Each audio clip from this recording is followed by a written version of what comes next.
blood, no foul. It's no blood, no foul. It's no blood, no foul.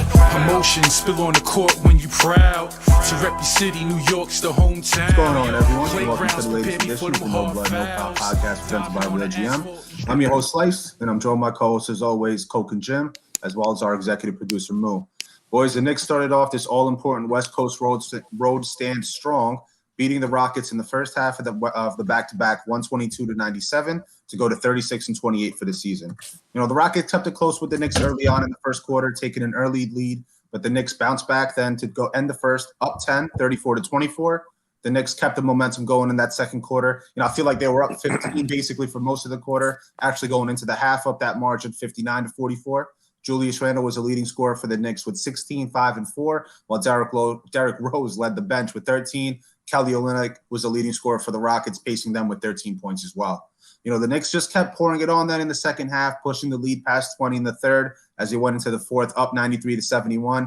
Julius Randle's stats after three quarters was 31 points, 7 rebounds, 6 assists, and that's important because that's what he ended the game with, as he was finally able to get some rest in the fourth, while the Knicks held on for the momentum to end the game up with that 25-point victory.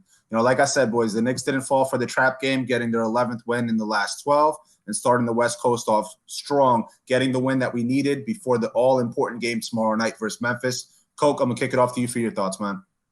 Well, you know, like you said, the most important thing is, you know, we went in there, we handled business, and we did everything we had to do to get that victory. So, you know, I was pleased. No trap game, no letdown, no playing down to the competition. This was just, you know, a thorough butt kicking, you know, from top to bottom. And, you know, pretty much everyone looked good. So I liked what I saw. You know, Julius Randle held us down again, you know, explosive third quarter where he really just took control of the game. And he made it so he didn't even have to come back once he finally sat down. So I got to give props to Tibbs for that, you know, because I know, you know, he really doesn't want to throw in the towel and concede, you know, a rousing victory. You know, normally we see him play guys down, you know, till late in the fourth until he digs into the bench and goes to the scrubs. But, you know, he got a chance to go to the scrubs early. And, you know, I think the players will appreciate that kind of rest. And I think it'll bode well for us, you know, next game, that Memphis game. You know, I can't underscore how important that is. You know, that's a win that we got to get before we get into those harder contests later on in this road trip.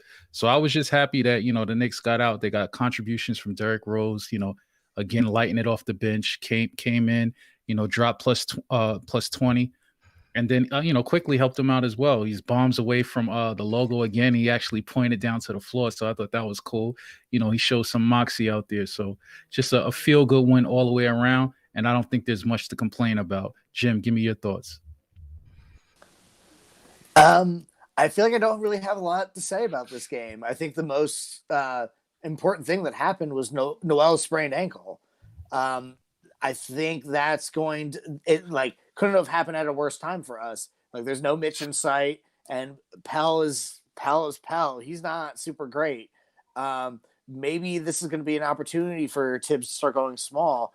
That's like the thing that's the most concerning for me. Like we did what we were supposed to do. We handled business. We stepped on the neck of a team that's tanking, and we did what they wanted, and we did what we had to come in and do. Now it really is all about looking forward to the rest of this road trip, because it's like it's tough. It's real tough. I mean, there was definitely a point in the third quarter where Randle was just like, enough is enough. You know, like, I don't want to have to deal with you guys anymore. Like, speaking of the Rockets, and he was just like, I'm going to hit some ridiculous step back. Like, there's a step back three in the corner that he hit, and then there was another one he hit, I think, on the wing. And I turned to my buddy, and I was just like, that's a superstar shot right there.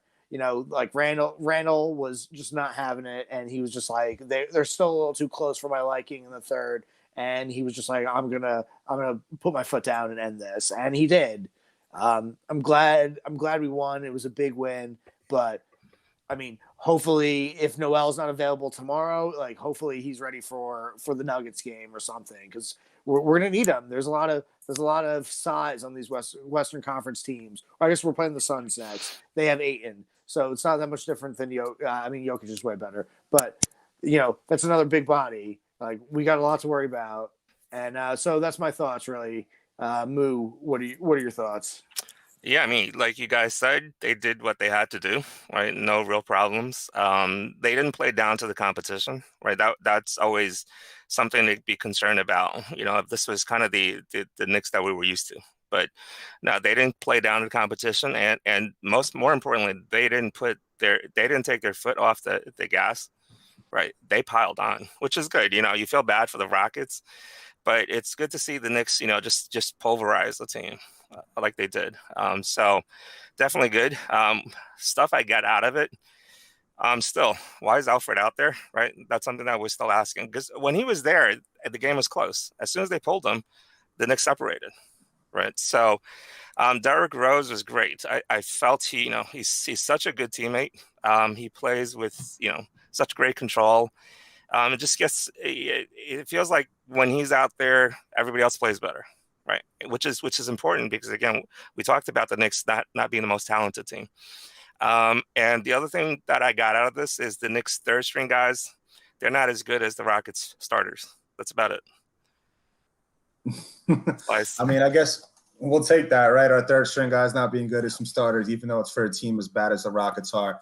Like you said, I think, Jim, you mentioned it pretty well there. This West Coast swing is going to be a lot of big men, a lot of quality big men that we're going to be facing. So it's going to be tough to see what happens when Nerlens Noel out. Hopefully, like you guys said, he's back early. I'm not sure the severity of the ankle strain there. But that was definitely pretty big up there, and Joey in the chat said it best. The Knicks aren't falling for trap games right now. We're trapping the teams we're supposed to trap and eating them. So, getting those wins is definitely something which is, kind of that next progression step that we've seen.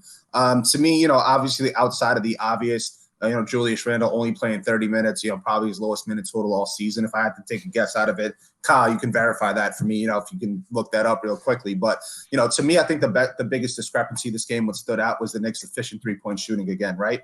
18 to 35, over 50%, while the Rockets also shot 35 but only hit 8 threes. So the Knicks are getting it done deep, being efficient, 10 more threes in the same attempts. Julius Randle, 4 for 9. Reggie Bullock doing what he's been doing well, right, boys? We've been saying it a lot at this podcast now lately. He's finally hitting the three consistently, spreading out the floor, exactly what Julius needs when he's getting double teamed to find the open shooters out there. RJ shot well. And then our boys off the bench. Derrick Rose, 4 or 5 from 3. He's not always going to be efficient from deep, but, a game like this is pretty big. And then quickly, I think Coke and I might even harp on it the most, but quickly when he's very inefficient shooting. Tonight, he had one of his better games shooting where he's efficient from the field. 5 of 9 overall, 3 of 5 from 3. So getting it done. To me, as long as the Knicks are able to keep it from deep, we can hang with any of these teams in this West Coast swing. So I do have it up here, Slice. So this was not the not the least minutes he's played this year. That was a blowout loss against Milwaukee, March 11th. He played 28.5 minutes, played 30 minutes, 10 seconds, and a blowout win against Detroit about a month ago. But, I mean, his lowest minutes total of the season was that game against Milwaukee just on March 27th when he didn't play because he missed it. But besides that. I'll take it then, right? So basically his top 3 lowest minutes this season. So we'll take that in a nice win. Yeah, I want to harp on IQ real quick, though. He didn't really the point total wasn't crazy. He didn't get to 20 or anything. He had 13, which it's good, but it seems pretty modest. But, I was very encouraged by the way he got the 13. We saw 2 drives to the hoop where he didn't go to the floater. He went all the way, to the rack, and he did that little sweeping one-handed layup. He did that twice. And, we've been asking for that all year. Hey, make a conventional layup, use the backboard.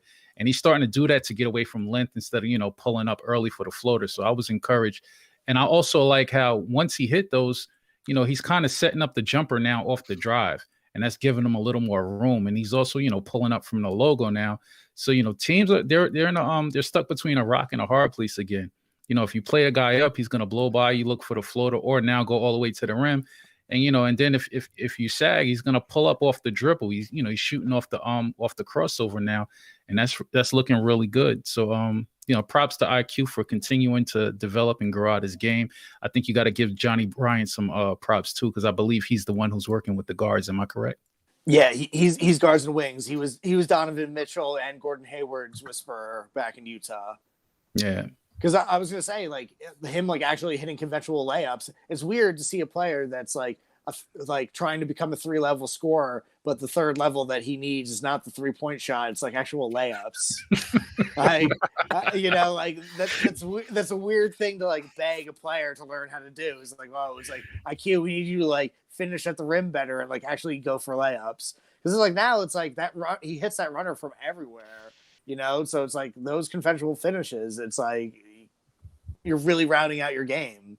Like 3-level scorers is all what it's all about. Those are the guys you pay a lot of money to keep around. Nah, that's a fact. Yeah, I think he's getting there. What he's not doing also is he's not trying to overdraw fouls or earlier in the season he'd flail and he'd be more interested in trying to draw the foul than making the shot. So now I think he's going a lot stronger. He's not worried about trying to draw a foul. If the foul happens, it happens. That's what he needs to do. So it looks like it's a good sign for him, and hopefully it carries through. Another guy we don't talk about much is sorry to cut you off, man. Go ahead, Slice. No, you good. Go ahead, man. Go ahead. No, I was just gonna say, a lot of times we get caught up in talking about, the secondary options and tertiary options, but we got to give Julius some props because, we were talking about it during the game. He's just getting his points. It's like eye candy now. He's starting to look like a guard out there. We were joking around calling him like Julius Harden because he's going between the legs and he's pulling up. He's going to the step back, stepping to the side off the three. He's pretty much doing it all. He's looking like a 6'9" like power wing. I don't even know how to describe it. I don't even want to call him a stretch four because like that's a disservice. Yeah. He's creating way too much to be called just a stretch four. It's like that's what I said. Like he hit some step back on the wing for a three, and I was just like, "That's a superstar move." Like that's what you need your number one option to do. And he's like creating crazy shots, and it's like there's no way this. Like I've always been concerned that he'll come back down to earth, but these shots are so tough that it's like I just can't imagine that. It's like this is who you are now. He's an all-around player, right? He's becoming that all-around superstar. Even on the defensive end, he's still not maybe a great defender, but he's trying out there, right? What we've always wanted from our best player. And to me, and Gib's in the chat saying right now he's top 5 MVP rankings. The way that he's playing right now, if he keeps finishing it, I can't debate that. We're going to see some of those guys, echelon guys that are up there when we see Jokic, one of those favorites for MVP and see kind of things that he does. But what we're seeing Julius Randle do is kind of crazy, right? What I was going to say before about IQ, it was nice to see him finally get some assists, But Julius Randle, 6 of our 22 assists. If you combine him and RJ Barrett, our 2 best players, 11 of the 22 assists. So we're seeing our best guys actually play make and do what they're supposed to do very well. And to me, I think that's been the biggest strength of Julius. What did we all say last season, right? Elf was passing it too much to Julius. Julius was passing it too much to the basket. He wasn't looking even to pass to any teammates, right? Right now, what we're seeing with Julius and the way that he's able to pass the ball, look out of those double teams in a smart manner, and opposed to just kind of forcing up a shot, to me is his biggest growth, his biggest development. He's always been able to hit the baskets, but finding the open teammates and making the smart, correct basketball play is really what's getting him into this MVP talk. And to me, if anybody says he's not most improved player, I think you got your goddamn mind. Nah, I can feel you on that, man. It's like, what more does he have to do? I mean, think about it like this. We still got, double-digit games left. No, I think actually 9 games left. And we've already basically clinched the play-in. Who would have thunked that? So, props to Julius for that as a player and also as a leader. I mean, he's the unquestioned, alpha of this squad. All the players look up to him. So, if he doesn't get some MVP votes and, make me at least, second team all NBA, I feel like those points are valid. And MIP, he's got to be the favorite. You know what I feel bad about, Coke? You know what What's I feel up? bad about? Remember, like one of our first podcasts that we did, we all talked about it if Julius Randle was a top 10 player in the league, and we all were kind of just like, no, absolutely not, no. That I think we're all wrong. I mean, I feel like this season he's definitely worthy of that kind of. I don't know if it's an important title, but that sort of ranking because he's been insane this year. Yeah, he's getting MVP chance on the road. Like, think about that. Yeah, that's like Kobe territory. yeah, and it's well deserved. It's not like a joke. Like it's not sarcastic. You know what I mean? Like it's like serious. That's like a real deal. He deserves it. I mean, that's what happens when you lead the team in every statistical category right now. And Kyle actually put up, his shooting stats, 49, 49, 87 splits in the last 10 games, 31, 8, and 5, 62% true shooting. Like, it's insane. I feel like I'm repeating myself what I just said. His efficiency not even just in passing, right? Maybe I focus too much on passing, but now that Kyle brought up those shots, his shooting efficiency is off the charts. Yeah. 13, 22 tonight, and I talked about the 3-point shooting, but, there are some games where he forces it, but I think what we're all forgetting is we haven't had a superstar type player, right? We haven't had somebody who's a true alpha dog, the true leader. You're going to have some games where you got to put it on your shoulders and actually lead the team and score. So, with me, I was always a little bit forgiving, and I'm just glad he's able to be consistent, be clutch. And we feel like he's had some games where he's chucked, but it's not really chucking, right? He's just had to do it because he is the alpha. He is the leader of the team. Well, he ISO dominated the third quarter. Like that, like they weren't playing pick and roll. They weren't finding him on like catch and shoot stuff. It was just like give the ball to him in the post, and he made something happen. And he was just like, no, I'm tired of the Rockets. Like get out of my way, and hit a bunch of shots. Yeah, I mean, I think the last time anybody and a Nick was mentioned as possible MVP was Carmelo in 2012-13, right? Yep. Kyle, can you check the stats and see how they compare? I know stats isn't everything, but I think that might be and I think Melo was in top 5, wasn't he? He led the league in scoring that year, right? Yeah, he did. Yeah, that was his leading score here. And while Kyle looks that up, and probably we'll wait till after he gets back to us with that. That's the question I wanted to bring up. It was kind of hot in the forum, and it was hot between some circles of some friends, some Knick fans. Yeah. Who was better? Who was a better Knick, or who had the best Knick season? Julius Randle so far this year. Basically you can kind of the year's less than 10 games left. Julius Randle this year or Carmelo Anthony 2012-2013. Who would you rather have? Who's the better player? I kind of have a dumb hot take about this. Maybe it's not dumb.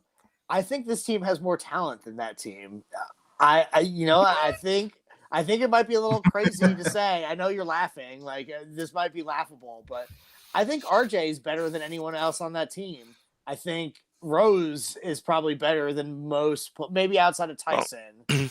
I think this version of Rose is probably better than anyone on that team. Well, who was the second best guy? Was J.R. Smith? J.R. Yeah. So I think RJ. You had Jay Kidd at the point guard spot holding it down. You had Tyson, you had Amar, you had Rasheed Wallace. You had a lot of vets that were right at the tail end of their career then. So it's a different structure, right? Right now it's Randle and young players, and our vets are still Taj and Derrick Rose. Back then that team was all vets. Your young player was.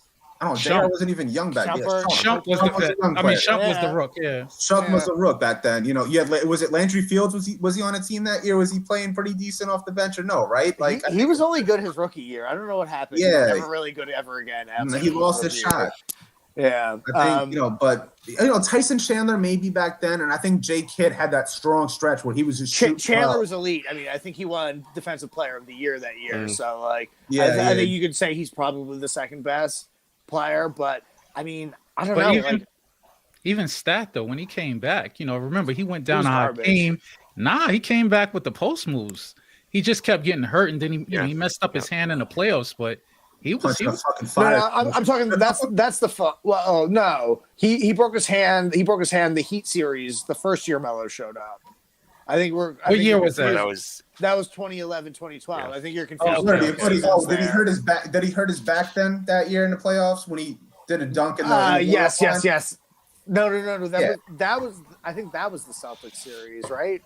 I don't know now. He punched the fire extinguisher against the Heat. He hurt his back against the Celtics. Okay. I just look. That's way too many drinks and all that stuff back then. So, but back to the question at hand though, because Jim, you kind of skirted the question here. Who would you rather have? Who's the better player? Julius Randle this year, Carmelo Anthony 2012, 2013. All right, do you guys want stats? Yeah, let's go stats. Okay. So Carmelo Anthony 2012-13. Let's start with Julius. So Julius this year, 24 points, 10.4 rebounds, 6 assists a game. Shooting splits 46, 42, 81, which is a 57.3 true shooting. Carmelo that year, 29 points per game, 7 rebounds, 2.6 assists, splits of 45, 38, 83, which is a true shooting percentage of 56. Now, the one thing I will say in regards to that is you have to remember that even though it doesn't feel like that long ago, 2013 was a different time. So in today's game, like I just said, Julius Randle, 57.3% true shooting. That's at league average for true shooting. League average is 57.2. Carmelo's 56% in 2013 was actually significantly higher than league average of 53.5. So when you compare Carmelo's scoring to that of his peers, he was more efficient than when you compare Julius Randle to his peers, and he scored more points. Wasn't his on off better too, Melo, that year? It's really tough. That one's not coming up in front of me. Let me just look real quick.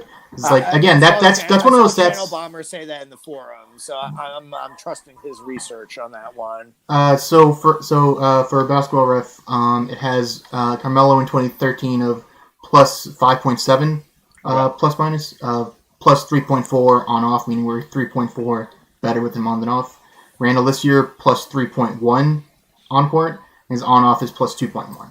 Okay.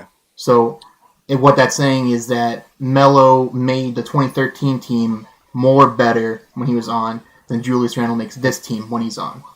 More better. Yeah, this is kind of a weird way to word it, but yeah, you understand. No, I get it. I'm just laughing at how you phrased it. All right, I'm gonna jump in first, man, and give my take.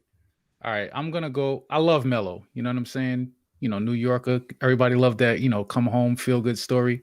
But I gotta go with Julius Randle for the simple fact of expectations. No one expected this guy to do anything. We all, I think every person on this podcast wanted that guy out of here. You know, we were like, why is he still here? They haven't traded him yet. I was the exception. Yeah, you know, everybody wanted him ghost. And, you know, he comes through, he puts in the work. He's having a, you know, MVP, all-star, all-NBA, MIP caliber season, playing defense as well. Greatly improves his shot. I mean, I know Melo had the better true shooting numbers, but just look at the jump from 27% from three to above 41%. You know, I got to give it to Julius. He's doing more with less. I know Jim's hot take said, you know, that this team is better. I can't go with that. These are kids. They weren't expected to do anything. Everyone prognosticators had us at the bottom of the league, you know, outside looking like a lottery team. Here we are, 4th seed, you know, looking like, you know, a legit playoff team who might, if we hold fort, you know, host in the first round and actually have home court advantage. No one saw that coming. So I got to go with Julius Randle. Yeah, I mean, I'd have to agree, I think. I was a big Melo fan, right? So contrary to a lot of guys, you know, got on him because he couldn't, you know, make this team perpetually better. But I was always a Melo fan. I think I'm the one guy on this board that actually liked Randle enough last season to want to keep him. And that's part of it is because I see what he can do. And I see what his character is, right? So he's always been a great guy, right? That's the one thing that he came with on the Knicks. He was a hard worker. He was a great teammate. And I saw talent. It's just, you know, the talent was kind of all over the place. He was carrying, you know, he was trying too much. You could tell that he thought that since I'm the best player on the team, I have to do it all. And he just forced stuff.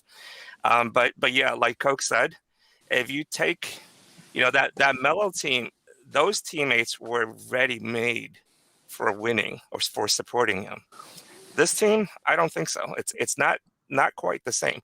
That was some significant, serious vet players that were basically built around Melo to, you know, win as much as possible. That was a basically Hail Mary team that they put together, right? You grab all of these guys that fit Melo perfectly, let Melo do the scoring, carry the low offensively, everybody else defend and support him. This team was, you know, I don't want to say it's a schlock team, but that's how I felt going into the season, that they didn't do enough in the offseason to build a team, and that this was going to be, you know, maybe a little bit better, and that's only because Tibbs was going to be on the team. No way did I expect this team to be this good. Part of it is Tibbs, but definitely part of it is Randle, and I think, like Coke said, Randle did a lot more for this team than Melo for that 2012 and 2013 team. So yeah, definitely, Coke. I second it. And I think Randle is having a better season than Melo 2012, 2013 for this team. Man, Oh. it's really tough. I feel Tim's like still struggling with this. I know. I'm He was the first one to go. Coke and Moose said, "Screw it, I already got our opinions." Yeah. Well, I'm feeling very nostalgic because like that Melo team was just so insane. But I mean, that 13 game win streak, was it really much better than the 9? I don't know. I think Randle is shouldering a bigger load than Melo did because like with having Kidd on the floor, like Melo was able to operate in the mid post, and then he was able to kick out to Kidd to make the decision on who was going to be the person hitting the threes. So I think that they're doing it differently. Oh man, I'm gonna take Melo just because his game was more aesthetically pleasing on the eyes to watch him work in the post isolation because he had all the post moves and the counter moves and stuff like that. And Randle kind of bully balls you. It's not a really good reason. And I just want to be contrarian to you guys. I mean, let me throw an alley oop and let's see if Jim, fumbles it like Noel or if he finishes it like Mitch. Stone hands. All right. Who affects the game in more ways? Randle or Melo? Yeah, I mean, we're talking defense, rebounding, scoring at the 3 levels, passing. Give me who brings more to the table. I mean, Randle's definitely a better playmaker. Like I think if you're going to rank their abilities, like obviously Melo would be scoring, playmaking would obviously be Randle. I think rebounding is close, but I think you would give a slight edge to Randle. That's a major edge. I mean, this guy's double-digit rebounder every night. Yeah, but Melo was like a 7-8 bound a game guy for a lot of, at least with his time, at least that year because he was playing the 4. I felt like he rebounded a lot, but yeah, it's definitely an advantage Randle. But I think that defense, Randle. Melo got killed for his defense. He wasn't a good defense. Like this is the only Melo didn't try, but when Melo tried, he locked down LeBron. He played some strong defense when he tried. His whole thing was effort. So I think a better defender when they both tried, I'll give it to Melo. But a more consistent defender is Randle. Right. Yeah, but Jim, I'm gonna let you finish your thought. Oh yeah, no, good for cutting in because I lost my train of thought anyway. But. I don't think Randle ever brought it consistently really until this year either. So it's kind of like one of those things where it's like, what would have happened with Melo if he had Tibbs as a coach? Would he have been able to bring out that other level of defensive intensity? Because I think Melo definitely had a bigger gravity to him offensively. Like I think you had to send more people at Melo to stop him. But you know what? I mean, just for the playmaking factor and him being a bigger body, I feel like, Randle can bring us to another level because of the amount of playmaking that he can do that maybe Melo won't be able to do, wouldn't be able to do, at least now at this time in the NBA, because you need more playmaking from your star player than an ISO scorer. So, yeah. So our chat right now, you got Joey and Gib. Joey's really going at it right now with his case for Randle. Everybody's got a case for Randle right now. I mean, Joey's trying to say, Melo had Woodson. Randle did have Woodson early on. We got Kenny Payne, Johnny Bryant. There's a lot of similarities between having a strong coaching staff that season versus having a strong coaching staff this season. I think to me, my boy Allen asked me this question a few games ago, right? And my answer then was Melo. I was part of the nostalgia factor. He was the one who brought us after a very long stretch of being shit to getting back to relevancy, being that star player. Then we had another 7-year stretch. Now here's Julius Randle. To me, there's very few players who are ever going to be as talented as a scorer as Carmelo Anthony, outside of those Kevin Durant's and that echelon player. Carmelo Anthony's a Hall of Fame level player because of what he did scoring the ball in the hoop, and you bring international and college into it. He's going to the Hall of Fame. Julius Randle right now, what he's done is for one season and one season only. This season of Julius Randle, what he's doing is it better than what Carmelo Anthony's done? Yes. To me, the next question is, can Julius do it consistently? You have one season now of Julius Randle leading the Knicks. Great scorer. He's not going to be a 30-point scorer, even though he's done it, the latest stretch of games. He can get there. Is he going to be a 30-point scorer for a full season or his career? No. 10 rebounds versus Melo. Melo was a strong rebounder, about 7, 8 a game that Jim said. He's never averaged 12 like Julius Randle. Julius Randle is really holding it down, especially with Mitchell Robinson out. And, he's our leading rebounder a bunch. Playmaking, it's Julius Randle, no question asked right now. Melo always kind of had tunnel vision. He was worried about scoring because that's what he did at an elite level. Julius Randle is a more willing passer, a better passer. But again, we just saw it only this year, right? This is not something where Julius Randle has been a great playmaker. So to me, I think a lot of people are living in the moment. A lot of people are really just, excited about what you're seeing now. Julius Randle this season is a better player than Carmelo Anthony. But if people start saying Julius Randle is a better all-time player than Carmelo Anthony, y'all need a reality check. That's definitely not the case. He needs a few more years playing at this level. But also, too, we were a legitimate contender that year. That's not. I don't think that's necessarily something that you can say about that this year with us. We beat the Heatles three out of 4 games. We were legitimate. We beat all the good teams. I think we have a losing record against good teams this year. So I mean, maybe if you want to tie that into Melo having better teammates or not, but we were a serious contender with Melo as that number 1 option, and it's I mean, the only way we're making it into the second round is we match up with the Hawks or the Celtics or somebody. I don't think we're I think at 4, we beat every team below us. I think just a simple fact, we're the 4th best team outside of those top 3, Philly, Brooklyn, Milwaukee, all title contenders. The fact that the Knicks are the 4th best team in the East outside, coming in, you had the Celtics, you had the Raptors who even fell off a cliff this year. You had a lot of good teams. You had the Heat who just made the finals last year. To me, Julius Randle's best asset is that the Knicks are the best team in the East outside of those top 3 teams, which are all title contenders. I'm going to take it to the old school, man. You are what your record says you are. So, we're a contender. 4th seed in the East, playing our best stretch all season, coming out into the second half.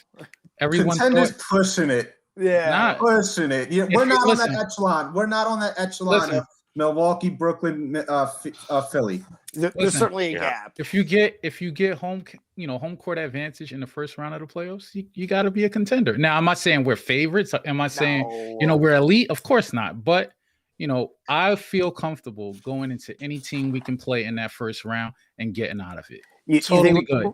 You think we're going to the Eastern Conference Finals then? Because that's what contender means to me. Okay. That's a contender to me. Okay, pretender. I'll say pretender. Yeah. We're a regular season. We're a regular season team. We haven't proven anything, so I'll put us in pretender status. But the reason that I'm saying this is, you are what your record says you are. You got to remember, second half, everyone predicted a swoon.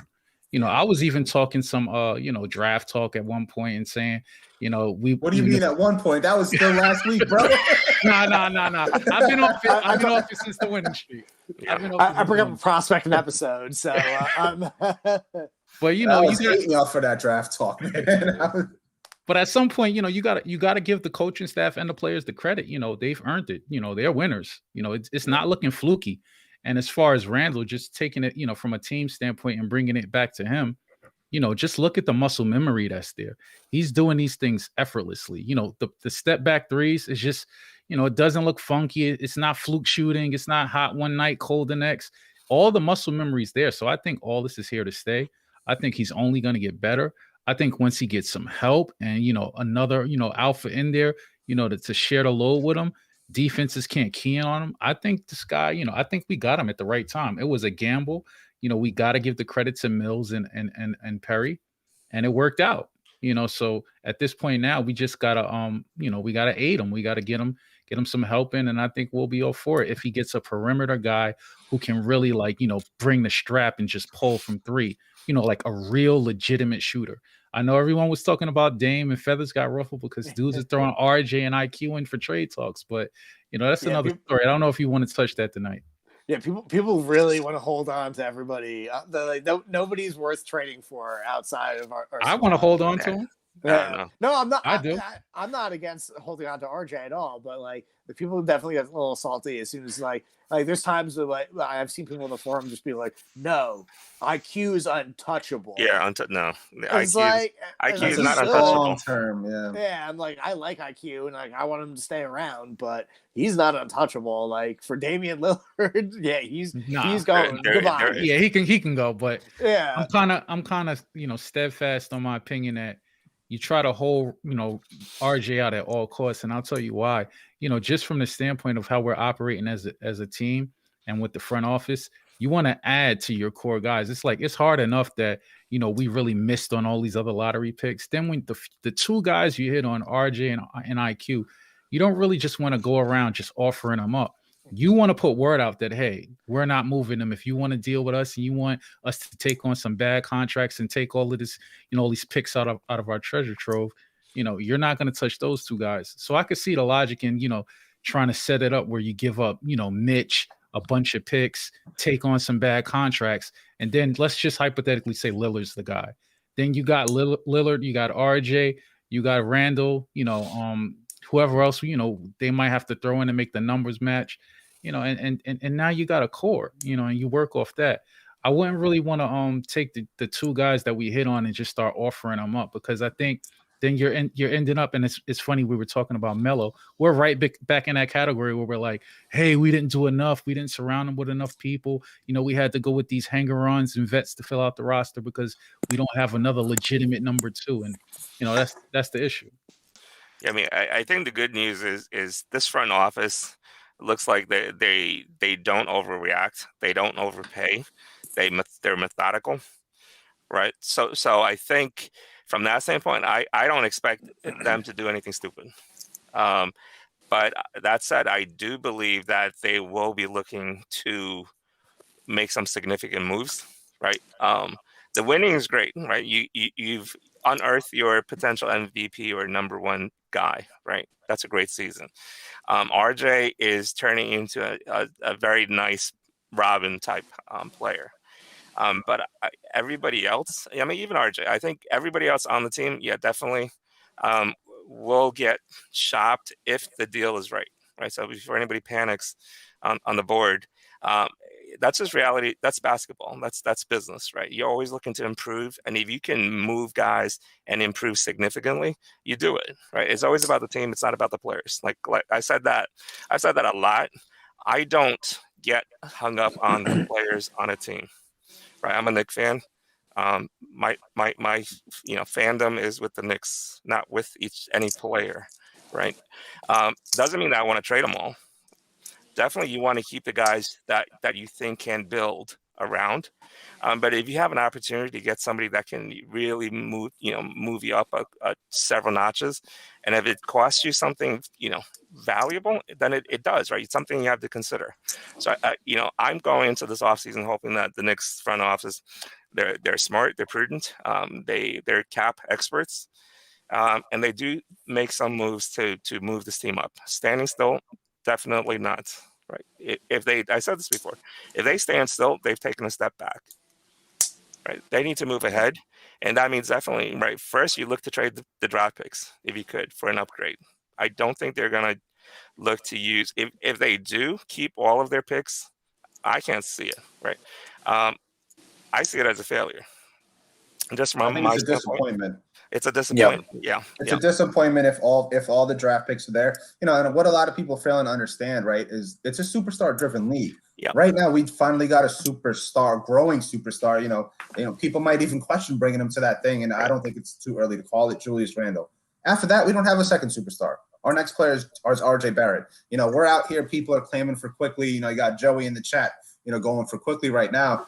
To me, I remember those comparisons. Funny, like you said, we're talking about those teams when Shump was young, and people are saying this is the next D Wade. Remember those D Wade talks about Shump and how ridiculous that sounds. Even 2 years after that, let alone right now. Quickly's looking good. He's playing well. I don't think he's going to end up being, kind of the career that Shump had, even though Shump wants some chips riding the coattails of LeBron.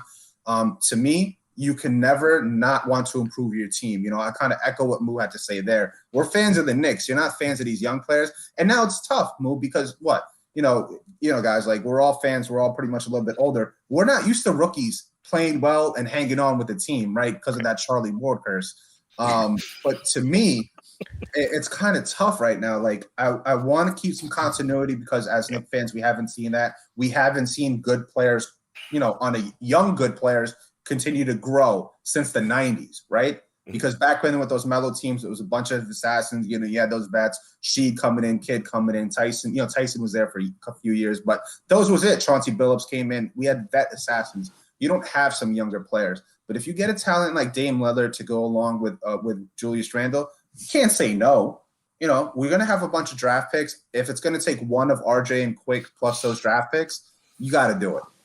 If it takes both, I could see the hesitation there because then you're at the same level. You don't have enough help around Julius Randle. Great, you got him with Dame Lillard, but Dame also has talent there in Portland. And, what has he been able to do, even though the talent in the West is better than the East? But to me, a team of Dame and Julius with a bunch of low-level vets like we have, like a Bullock, a Burks, is not going to work. You do want to keep some younger players to grow, but you can never say no because this is a superstar-driven league. You got to take the superstars when you get there. But before I go on, Kyle does have a good point. Because of the salary that Dame has, it kind of caps your team then and you're kind of stuck. So then do you want to bring in a max free agent first? And, that's where it gets a little tough. So it's kind of like you guys said, we have Brock Aller, we do have the valid, the solid guys there in the front office. And I trust this front office. This is the first time in a long time where I think we can all agree, and you guys tell me if you're wrong, we trust this front office to make the right decisions. I trust them to the max, but just to, follow up, and just to give, an alternative viewpoint, I think Dame's age and his contract is why you can't give up RJ. Because the dude is, what is he? He's turning 31 or is he 31 already? 30. He's 30. He's turning 31. Yeah, so, like how many years does he have left? Like, I know he's he's a show out guard. He can pull up from anywhere. He can shoot. But, realistically, if you give up the farm for him, you got like a 2-year max where you can make a serious run. And then even with that said, I think you got enough? longer time than that. I think you got longer. You got a little bit more time. Steph's 33 right now. You figure he's going to age like Steph does. But him and Randle, is that really enough? If with that salary and I just said it's not enough. So to me, that's why you can't put in RJ. Like I'll put in IQ, I'll put in Mitch, but I need to retain that third guy, which RJ can be, and then we can get some vets who will be like, hey, that team is serious now. I want to come on the cheap or, hang on and try to, help the Knicks out. But if you trade off RJ for Lillard, I just don't see it. To me, it's going to be, stuck in the middle again where we don't have enough help. And then even for Lillard's purpose, why'd you leave Portland then? So here's to build on what your point was. I agree with you. I think that you really can't offer up and like Dame and like Curry are probably like the two guys that are like that could potentially become available. It's not very likely, but they could potentially become available where you have to put up RJ for them. But you also need that sort of commitment from like, say Levine comes next year, or like, let's say we get lucky and Kawhi, the Clippers flake out in the playoffs and Kawhi's kind of interested in New York, maybe. Then that's when you kind of like go aggressively knocking on the Blazers' door to be like, hey, how do you feel about RJ Barrett and IQ and 4 picks?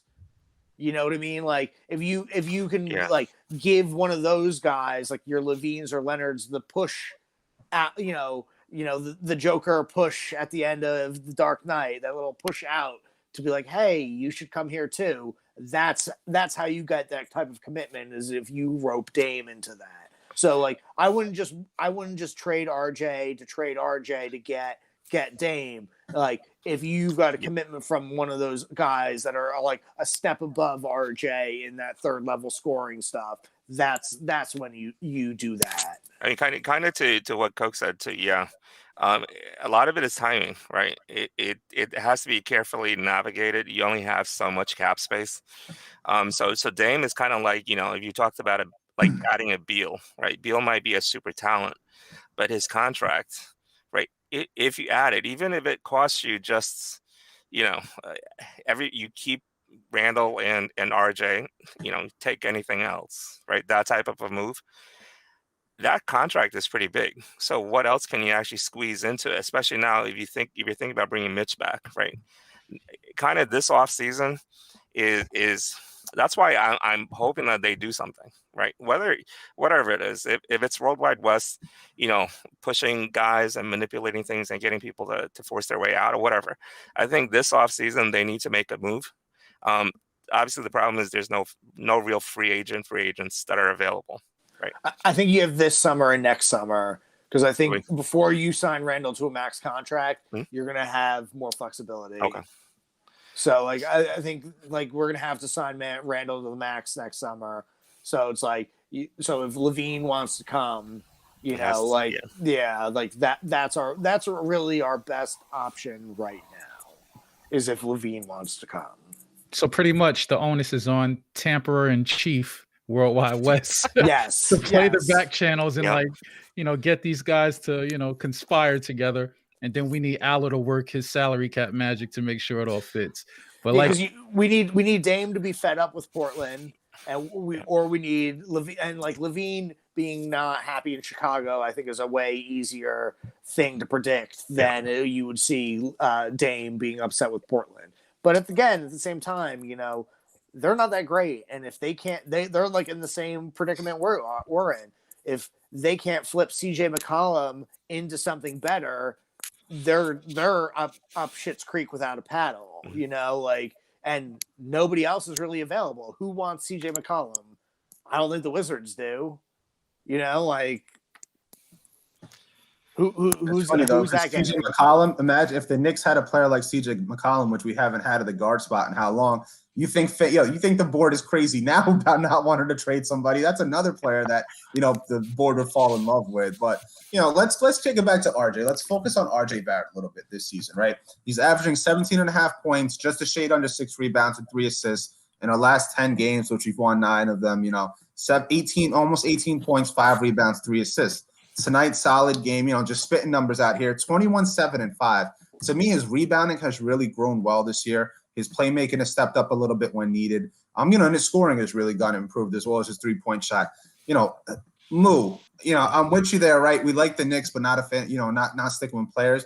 But with the way RJ has grown in just his second year in the league right now, and the way that he played tonight, I want to see him grow with Randle. Yep, absolutely. I want to see him stick with his team bad, but what we saw from him tonight was exactly what we need to see him consistently all next season, I think. To me, his growth is just as important as Randle's growth for this team. Yeah, I agree. It's the growth, but it's also the way that he plays. I mean, the toughness for a guy that young, where he's still one of the youngest guys in the league, and just the toughness he shows. That's kind of New York, right? So on the one hand, I am not averse to trading anyone, but obviously you don't want to trade or give anyone away, right? It would have to be a deal that would kind of blow my socks off if I was the GM for me to move Barrett. But I definitely agree. Barrett just he has his ups and downs right now. We see it all, right? The turnovers, the kind of forcing things a little too much, but he's a young guy. He hit off the bounce 3 tonight. That was a big shot. Yeah. I got really excited at that moment. I was just like, yeah, like this is what we need to see for his development. Like, big deal. More of that. All he's got to do is work on some of his hardened moves, and His hardened moves. And that's the thing. I feel like he got screwed on a carry tonight. He was kind of juking and driving on Olenek. And they called a carry on him, and I was like, I want to see a replay on that. I'm a little questionable on it. So did Obi. Yeah, Obi did too. Obi. Yeah, he had a nice spin move. But back to RJ, man. Look, I look at it like this, man. I hear a lot of people saying, I just don't see it with this guy. I don't think he's ever going to be a shot creator. I don't want to see this guy drive, and I can't, give him the ball and just clear it out. Blah blah blah. But what I say to all that is, before this year, did any of you see him shooting 39% from 3? Did anybody see him averaging 17 points efficiently? Did anybody see him, starting, 21 missed 3-pointers in a row and then shooting the way he's shooting now? No. And that's why none of us have jobs in the NBA. That's why we're talking on a free podcast with 59 followers. But even those paid guys didn't see it, bro. He's still left off the 25 and the 25, right? Like, So even then, we could still see it as good as those guys because the disrespect RJ's gotten, and that's the New York that Moose said in him, right? Yep. He's hungry. He feeds off that negativity. Last season, getting ripped off the All NBA team. This season, getting ripped off the 25 on 25 or whatever the hell it's called. He's feeding off that, and he's playing really well. So to me, that's kind of the reason why I said, we saw a strong game out of him tonight, and I just want to see him grow with Randle so the Knicks kind of have that homegrown continuity. Can I get one more point about RJ before we toss a Coke and do scrub of the night? Sure. You know what I've been really loving and seeing a lot with Burks out a little bit, and he's getting like the extended run, that they're kind of letting him like create an isolation a little bit when Randle's out and he's on the floor. Like it's not always like 100% of the time successful, but like again, you're seeing flashes of like really good like takes to the hoop and like floaters and runners and stuff going at the rim. That I think that if he really works on it really hard this offseason, that I think that is something that we can actually expect from him. Again, he's only 20. Hold on. Let me ask you guys a question. What do you see as RJ's ceiling from a comp standpoint? What type of player? Ceiling, I say, Jimmy Butler. I've said that before. He's not a guy who's like super athletic, but he just gets the job done. He's an ultimate competitor like Jimmy. He's probably doesn't talk as much crap. He does it in more of a quiet, determined way. If you offend him, he's going to come back next game. You don't got to worry about him yapping, but he's going to produce. And that's what I like about him. And even Jimmy, like, I did a side-by-side comparison year over year with Jimmy and RJ. And RJ's doing everything at a much younger age because he's coming into the league much, much younger. Jimmy, he was like, 23, 24 years old playing like, 35 minutes a game or something crazy because he was under Tibbs, but he was shooting like 39%. So RJ's doing this at 20 years old. So I'm not one of these guys who, is going to call it like, I'm seeing it and I know everything and say, oh, I just can't see him doing this or that. We would be crazy to cap this guy because, look how Julius Randle has improved at his age.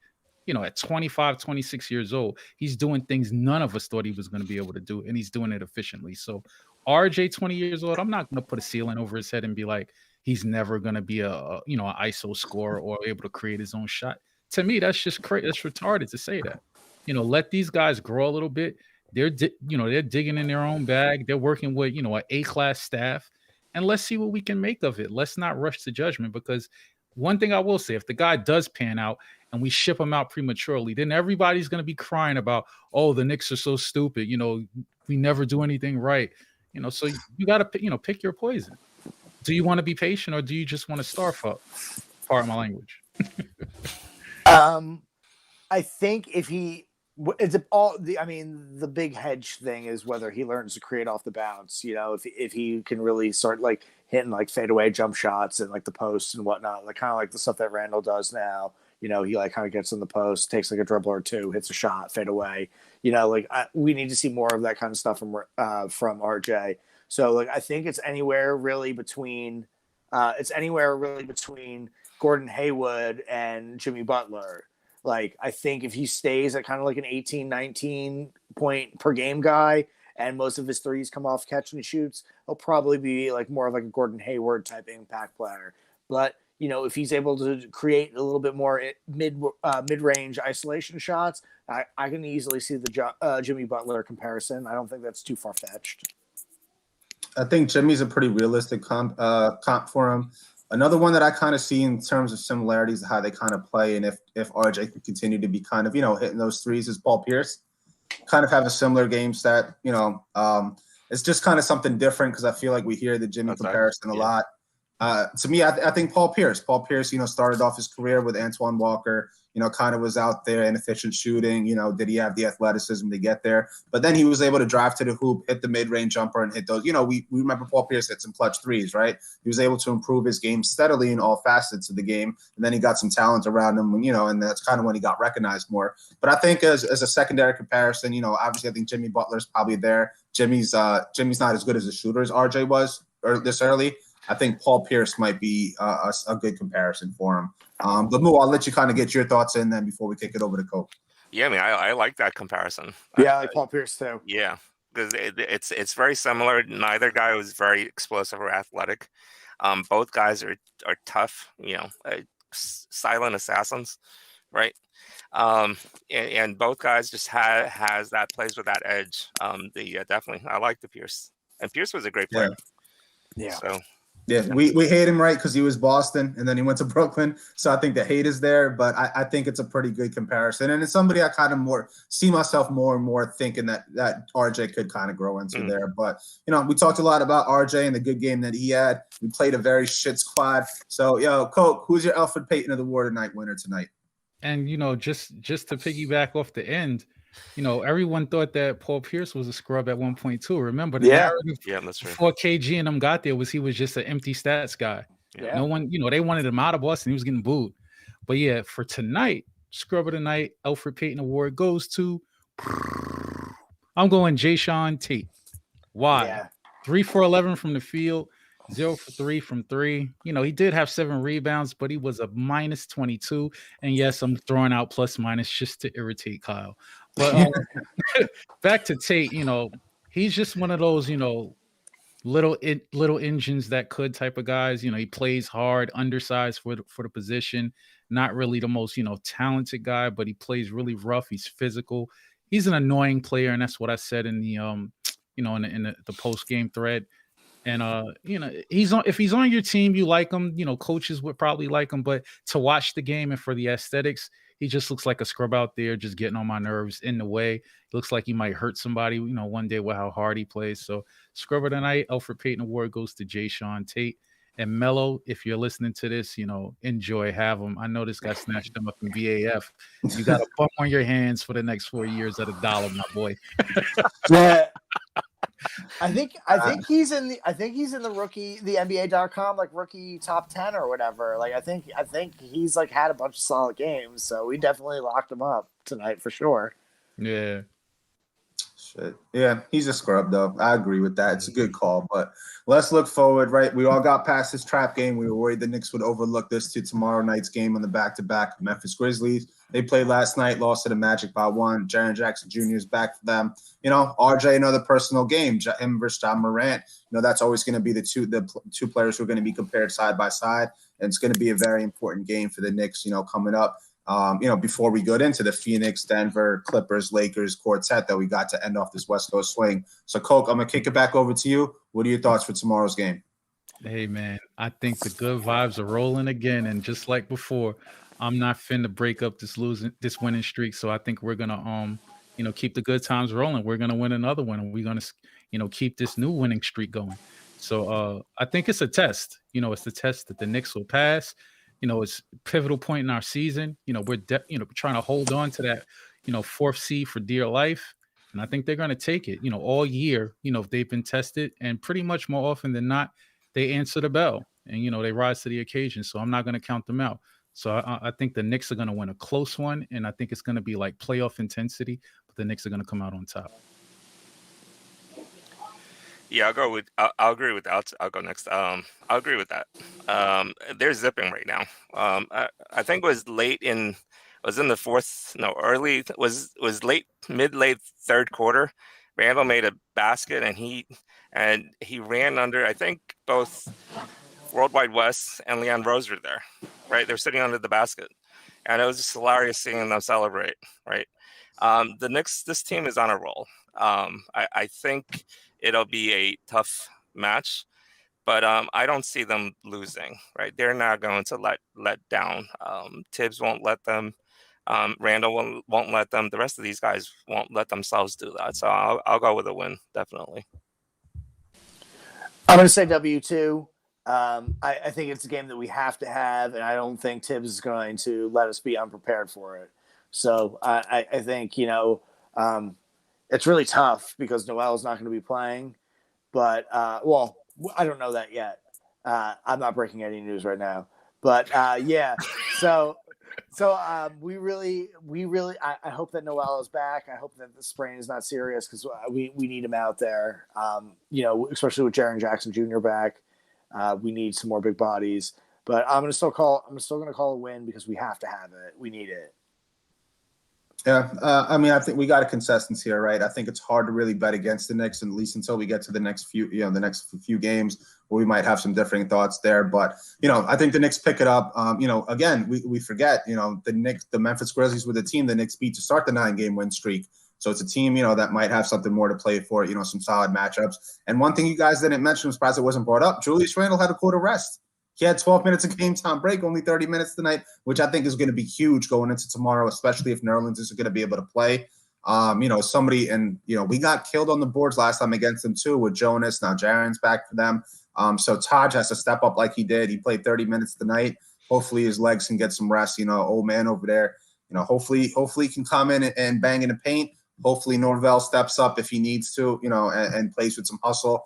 But to me, I see a win. I think the Knicks, just as a team and our coaching staff, is just playing too well, firing on all cylinders. And our MIP turning into MVP is just playing out of his mind right now. And with some rest, I think he carries the squad well. And I think RJ is really going to show out again tomorrow. I'm loving the consistency I'm seeing from the guys. So consensus pick from your NBNF squad over here. Let's hope we all are right and we all get the win. So let's wrap it up, fellas. Coke, again, I'll kick it to you for your final thoughts, man. Well, I'm going to go with energy. That's going to be the key word in my final thoughts. And it starts with the front office. So just to, play off of what Moose said previously, I got to give props to Worldwide West, man. Too many times, we see executives, we see guys, who are in a leadership position in the upstairs in the front office, afraid to show emotion, afraid to pump the fist, afraid to get some sweat on them from the players and, jump on a guy's back, in the heat of the moment when he does something nice, or to give a nice gift-worthy reaction on a quality play. And we see that from Worldwide West. And I think it's part of the reason why, he has so many connections through the league and has goodwill with all the players. I think people just identify with the dude. And, that's what relationship officers do. They make you feel, like one of the guys. And I think World West does that. And hopefully, the Tampa-in-chief brings that same energy, in the offseason when it's time to, pull some strings and get some big names in here. So shout out to the front office for showing enthusiasm for the game and acting like fans, even though they're the guys calling the shots. Yeah, definitely, for sure. I'm feeling great. Every game, go in, I expect the Knicks to do what they're doing, which is to win games. I don't know. There's really nothing more to say about this team. It's they're just a joy to watch. This is and the way they play, it's 90s basketball. It's no blood, no foul basketball, which makes it even better for guys that grew up in that era. Right? We're seeing them grind and hit and defend, and the refs letting them do it. So more power to this team. And hopefully we pull out a great West Coast trip. Jim. I really hate that this whole road trip kind of hinges on how serious Noel's sprained ankle is. I think that's really my final thought is that like we've come so far, we've fought so hard for him to get like a bum ankle like right when we need him the most on the West Coast is really, really, really tough. And I hope that even if he misses tomorrow, that we're still able to pull off the victory, but that he's able to bounce back and that we have him back for the Nuggets or the Suns. I think the Suns are next after them. So I hope that he's back so he can be available for the rest of the West Coast trip because we really need him. I mean, they beat us a lot. They like out hustled us a lot and grabbed a ton of offensive rebounds. That's going to come back and bite us in the butt if it's a much better team. So we need him out there. Nerlens getting hurt brought Jim really in his feelings, quoting Lincoln Park over here now. So, but great teams aren't great until you're able to battle through adversity, right? I think that's the biggest thing. Nerlens being out right now in a huge West Coast swing that's going to, not maybe define the next season, but really define where we end up in the playoffs is really where great teams, earn their stripes a little bit. Some of the other players have to step up. So while it's a negative, while it hurts us, I think it's also another test in terms of testing the coaching staff, testing the bench, and testing Julius. So I think the Knicks are going to show up and show out to the test. Like Moose said, it's really been rare that we've been disappointed with what the team's done. But hey, the Knicks took care of business tonight. Need to take care of business tomorrow, starting the West Coast off West Coast swing off strong with a nice 25-point win. Winning 11 out of the last 12. Hopefully we get 12 out of the last 13. Julius Randle got some rest, still dropped 30 points, over 30 points in 30 minutes. Some strong three-point shooting. Derrick Rose off the bench killed it, and RJ Barrett played efficient as well. So like we said, we'll see how the big game tomorrow night goes against the Memphis Grizzlies. We thank everybody for tuning in to this latest edition of the No Blood, No Foul podcast presented by your boys at Real GM. Make sure to give us a thumbs up if you like what you heard. Also, as well as subscribing to us, you can make sure you check out our latest videos as soon as they come out. We'll catch you guys all tomorrow night, and we out. Crying for calls, we took your morale. Congratulations till we run that clock out. MSG to Mecca, this is our house. NYC forever when we mob out. See that kid drip, got that clock clout.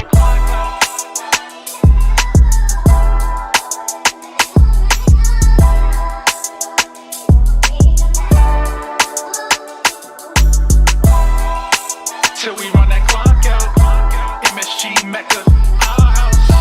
NYC forever.